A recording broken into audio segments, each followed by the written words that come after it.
These are the top 10 good and bad things about the 2023 Ford Ranger Raptor, in my opinion.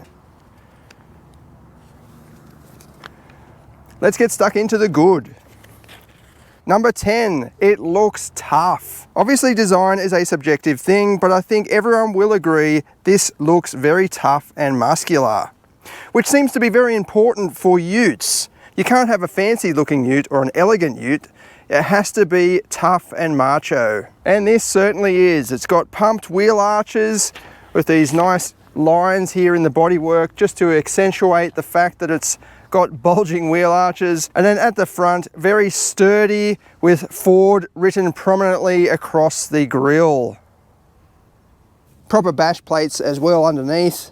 Yeah, it looks very tough. I think it's one of the best looking utes on the market. I think it looks very consistent as well. Like the front matches the back and the sides. Everything looks very consistent.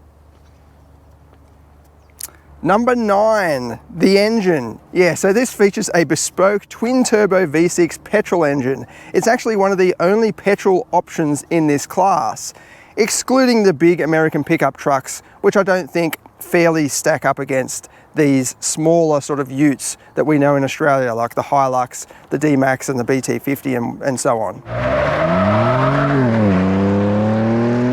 At 292 kilowatts, it is one of the most powerful utes in this specific class as well.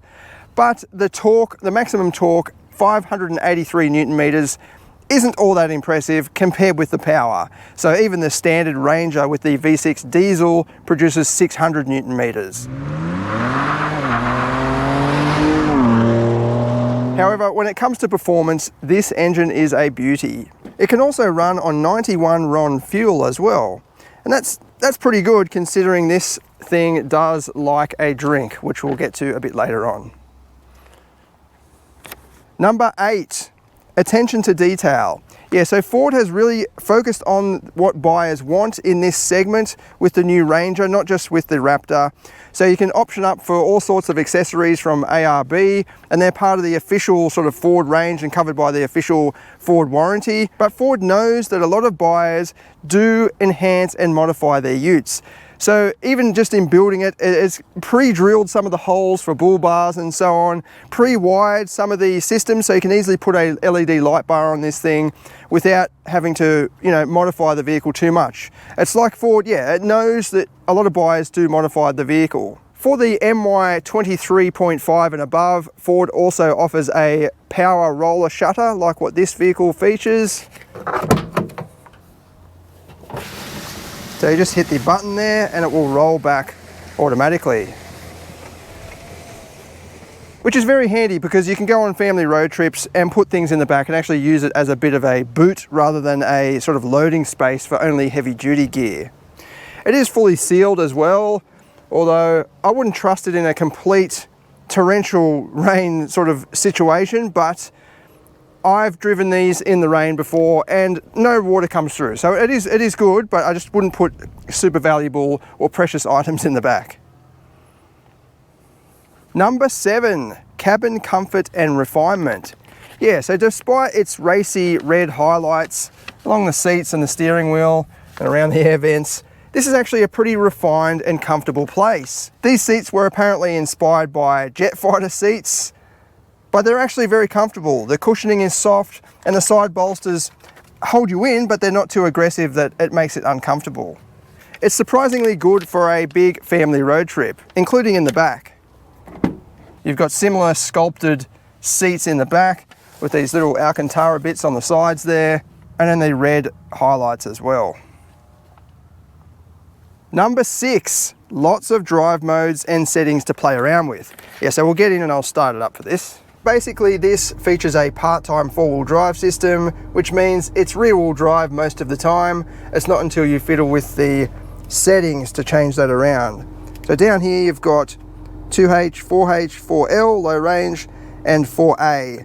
4A means you can put it into 4A on the road, on the tarmac, and it will sort itself out. It won't wind up the diff or the axles or anything like that. It'll sort itself out, but still give you the safety and security of four-wheel drive. And then down here you've got another drive mode switch. You just push this and it will give you access to various settings like the diff locks and the hill descent control. So then back on this switch, you actually rotate this outer circle and it will come up with the main driving modes. So you've got normal, sport, slippery, mud and ruts. That's just shifted into four-wheel drive when I went into mud and ruts. Sand, that's turned the stability control off or the traction control off. Baja mode, which is pretty much the most hardcore mode you can have. Full diff locks, front and rear. And then you've also got a rock crawl mode, which is basically low range. So it's automatically switching into low range. So basically you've got every mode that you need to conquer Australia. Number 5, I'm just going to stay in the car because it is a very hot day today, 36 degrees Celsius outside. So I'll just leave the aircon running. The GoPro also overheats quite easily when you're running in 4K as well. It's already overheated once and I've had to swap the battery. So I'll just stay in here for these ones. On-road performance. Yeah, so I've timed 0 to 100 in the high 5 seconds range on the old channel. I did try to repeat the time in this exact vehicle. I couldn't quite match it, but I think the warmer conditions is probably not helping.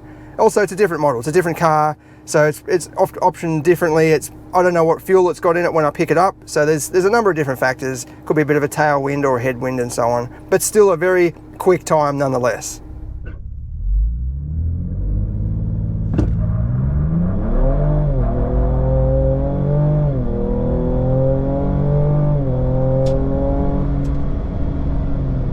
It is the quickest accelerating ute in this specific class. Keeping in mind, I'm excluding the big American pickup trucks. The TRX Ram is about a second quicker 0 to 100, or even a bit more than that actually.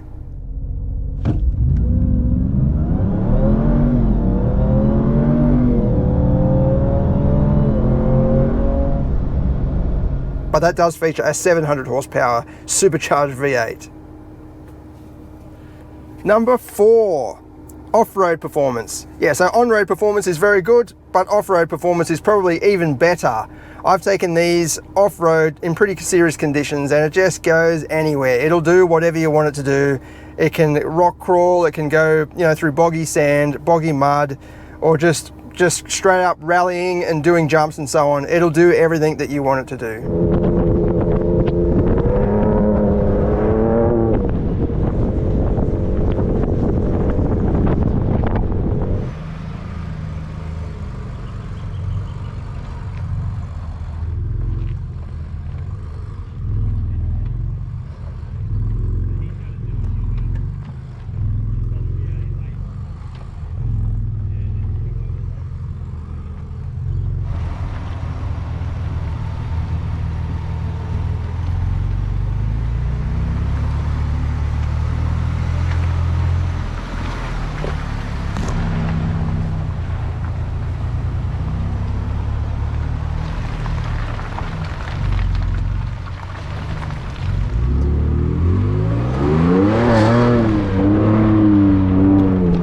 And perhaps best of all, it's lots of fun to drive. It's not just about conquering the different types of terrain. It's a lot of fun and enjoyment when you're driving it. Number 3, ride comfort. Yeah, so a lot of utes on the market, they're not designed for ride comfort. They're designed for carrying and towing things. That's why there's a big tub on the back. So the sacrifice of that is ride comfort is usually at the lower part of the priority list. And it is, they can be a bit bumpy to drive because they usually have leaf springs at the back. But that's so they can carry heavy things and still be relatively stable and safe to drive. If you try and load up a normal wagon or something like that with the amount of gear that you can get into the back of a conventional ute, then your ass is going to be scraping the ground and it's not going to be very stable to drive at all. It'll be illegal, in fact. Models like this though are a bit different. There aren't many, there's only this and the TRX basically, but they're designed for racing and rallying off-road. So this features Fox Racing suspension with live valve technology. It basically means it's able to be proactive in its damping control rather than just reactive. And it can monitor inputs at up to 500 times per second. That all sounds very exciting and racy and technical, but what it means for you is that it is quite comfortable. It's actually the most comfortable, in my opinion, the most comfortable ute in this specific class. There are a lot of consumers in this segment that are buying these dual cab style utes for family and recreational purposes rather than just a workhorse. And I think they're kind of missing the point of what these are traditionally meant for. Whereas this, the Raptor, I think it's actually best suited for that type of duty better than any of the other utes on the market, really.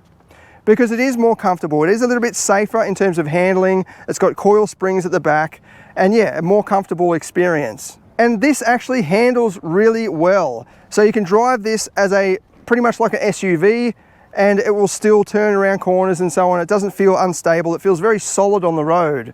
Again, I think that's better suited to family type of lifestyle, recreational style buyers. Number 2, the price. I know it's pretty steep. It starts from about $87,990 in Australia at the time of this video recording, which is pretty steep compared with all of the other dual cab utes in this specific class. Again, excluding the big American pickup trucks. But at $87,990, I actually think it's a pretty good price, considering the extra engineering that has gone into this. It's got completely different suspension than any other Ranger. It's got a completely different engine than any other Ranger, different brakes, and it's just got so many come on, man. I think that's worth the extra, you know, $20,000 or $15,000 more than the otherwise flagship Ranger. I also think it's a decent price because Ford could have easily presented this for about 120 grand and people would still buy it. They'd still snap it up. And then the number one good thing about the Ranger Raptor is that it's a troublemaker.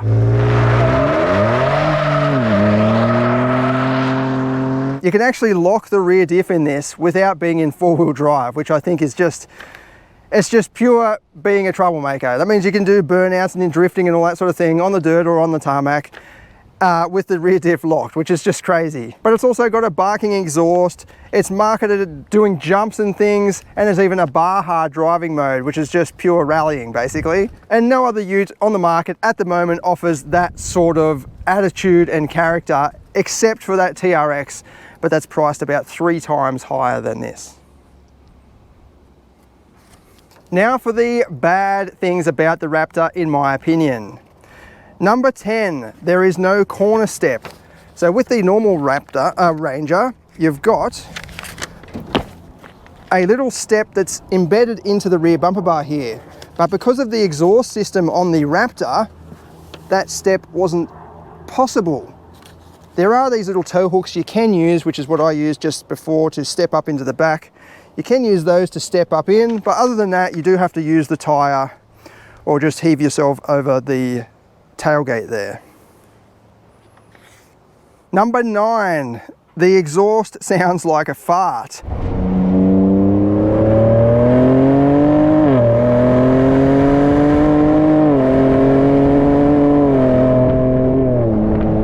Yeah, it's got a good exhaust note compared with the other vehicles in this specific class.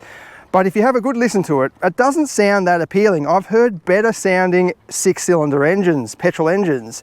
An inline 6 does sound better in my personal opinion. V6s, I don't know, it's hard to come across a good sounding V6, but there are some out there. The Alfa Romeo Giulia top model sounds really nice. McLaren Artura, that sounds nice. Obviously that's a supercar, but I think they could have done a bit better with this exhaust system. There are a number of exhaust modes you can go through as well, but I couldn't hear a big difference between, I think there's 4 different modes.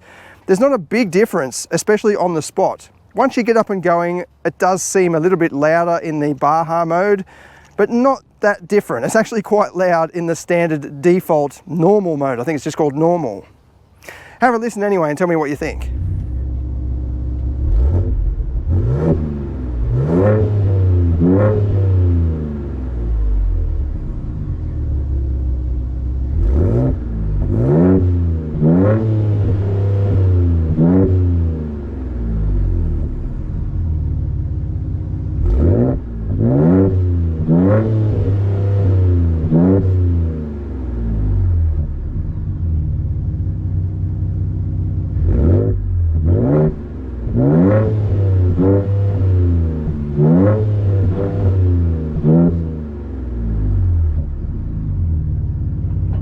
Number 8, not dignified. Yeah, so this is, as I was saying, it's a bit of a troublemaker, and I think that it'll be difficult to take your grandmother to church in this with, you know, with a straight face, or go to a funeral, especially in this color, because you're going to stand out like a sore thumb. Number 7, fuel economy. Yes, obviously this isn't designed for fuel economy, but I did a bit of a trip with the family up the coast on the weekend. Lots of highway driving, pretty much all highway driving actually, and the computer returned an average of 12.7 litres per 100 kilometres. That's pretty high. So it's just something to consider. For the performance you get in return, I think it's okay. I've driven quicker vehicles that use less fuel, excluding hybrids and electric vehicles. I've driven quicker vehicles that use less fuel, but nothing in this class. So you've got to keep in mind that this is a big, heavy vehicle. It can tow, it can carry things in the back. Not as much as the regular Ranger, which I'll get to in a minute, but it can do all those things. So compared with anything else in this market, well, there's nothing to compare it to, again, except for that TRX V8. The official average consumption is 11.5, and it has an 80 litre fuel tank, which means the theoretical range, average range, is about 700 kilometres. It's not the best, and that's on paper, so if you use that 12.7 as a calculation, you'll get about 600 kilometres out of it. I'm just going to stay in here for the next one because the camera's overheated now 3 times. Number 6, braking performance. Now I think this is a quite serious one. I think it's pretty interesting as well. This will stop from 100 kilometers an hour in a V-Box verified 46 to 47 meters, which is it's a fair bit more than a regular Ranger, which takes around 42 to 43 meters on the same piece of tarmac. A normal hatchback or SUV takes about 37, 38 or maybe 39 meters if it doesn't have the best tires. European vehicles, 35, 36 meters. So for this to require 10 meters extra, that's that last bit before the impact, or that impact, in other words.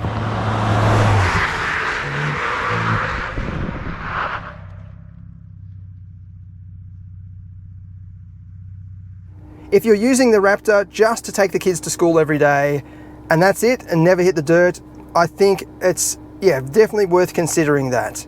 If, on the other hand, you are planning to utilize this for what it's built for, then absolutely. There is a sacrifice that you need to make in some areas, and that's one of them. This is all down to the BF Goodrich all-terrain tires. Not just BF Goodrich, most all-terrain tires will require longer stopping distances because there's less tread on the road, as in less rubber on the road. Those big grooves in the tires, they don't provide any grip. They're just there to disperse mud, disperse water, but they don't help the car come to a complete stop. Number 5, towing and load ratings. The Ranger Raptor has a braked towing capacity of 2.5 tons, which is 1 ton less than a normal Ranger. That's a pretty decent chunk. The payload in the back is also quite a bit less. A Ranger Wildtrak is rated at about 951 kilograms for the payload, whereas this is just 655 kilograms. You will have to keep that in mind if you're planning to use the Raptor as a daily workhorse, compared with a regular Ranger or even the other dual cab diesel 4x4 utes on the market. Number 4, engine looks yuck. Yeah, so check out the engine. Some gas struts would have been nice, Ford. For a performance model, one that you're probably going to show off to your mates and you're going to pop the bonnet to have a look, I don't know, I think you want something nicer to look at than that, don't you think? Just to highlight some of the parts that you're looking at here, that's the intake, so that's where mud and sand goes straight in over the front there, and then goes through the air filter and then into the turbochargers and into the engine. You've got a turbo down here on the side there, a Garrett, and then there's another one on the other side. And then these pipes go through to the intercooler at the front before going into the engine intake here. Sorry, I just had to change the battery yet again. I think that's 4 cycles I've gone through. I've got a little lineup of batteries there. So if you're watching GoPro, please work on your battery temperature or your camera temperature. That's the endurance batteries as well, or apparently endurance batteries. In my opinion, they make no difference whatsoever. So the standard blue GoPro batteries are just the same. These are overheating just the same. Some other bits and pieces there, you've got power steering and the air conditioning pipes. But yeah, I think they could have made that look a bit neater, even if they put like a half or partial plate over the engine with, you know, twin turbo, Ford Performance or something written on it. It'll just look a bit better than that, which looks like someone has sneezed out a bunch of miscellaneous automotive parts. Number 3, ride is choppier than before. This features a 2.5 version of Fox Racing suspension. It does feel a bit choppier on the road compared with the previous or the first generation Ranger Raptor, in my opinion anyway. Just on corrugations and little bumps or like around, you know, normal streets and things, you can feel those little bits of little imperfections in the road more so than the previous generation. I think that this would perform much better off the road though, so I think that's probably what Ford has aimed for here. And the technology there, the technology breadth, is much better than before. So this is more capable, more dynamic than before. I'm simply referring to the ride on the road, particularly on country roads, just feels a little bit choppier than the first generation Raptor. In saying that, it still is more comfortable than probably any other dual cab ute on the market in this specific class. Number 2, scattered touchscreen. Yes, I'll have to go inside to show you this. It is a nice big touchscreen, I'll give it that, but some of the menu layouts and the functions and so on are just a bit scattered in my opinion. You've got a home button up here, but it doesn't provide any of the vehicle settings.